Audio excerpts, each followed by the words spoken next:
I think it's true to say that from a number of perspectives, the current oversight arrangements of me as the Governor for managing the bank fall short of contemporary standards. So the proposed changes would help address this, and they would help me as Governor manage the bank and the many complex and important functions we undertake. So I support that change. The recommended changes would also strengthen the monetary policy process by having a board whose sole focus is monetary policy. I very much welcome the conclusion that the board should include people with diverse perspectives and knowledge and who have experience in decision-making under uncertainty.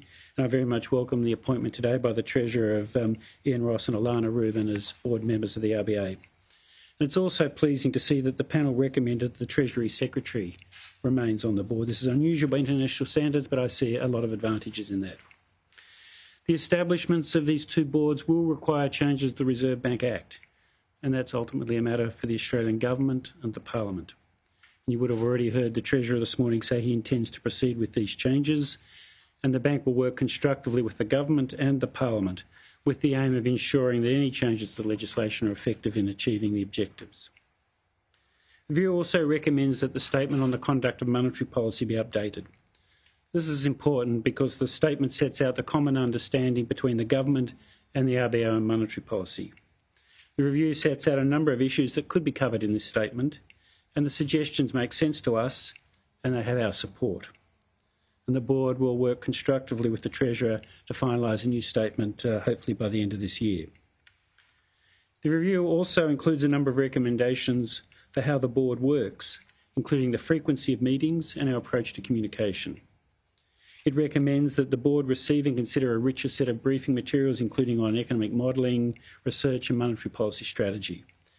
It also recommends closer interactions between the board members and the bank staff in the expectation that this will support a stronger culture of challenge and debate within the RBA. These are important recommendations and the board will consider them over its coming meetings. It will develop a holistic response, given that many of the recommendations in this area are interrelated and they will have flow-on effects for how we do our work and how parts of the bank are structured. And we will publish a detailed response later this year after we've done the necessary work in these areas. The review also includes a number of recommendations to strengthen the bank's management, culture and operations.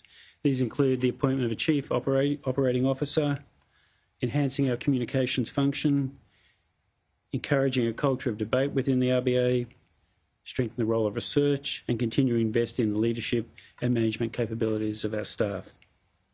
These recommendations make sense to me and they have our support. And we will now develop an implementation plan under the leadership of a small group of experienced people. To conclude, I would again like to thank the review panel for their work. It's not often that a central bank gets reviewed, so it's important that the job is done well and it's done thoughtfully and that the process is constructive. And this is exactly what's happened here. It's been a good process.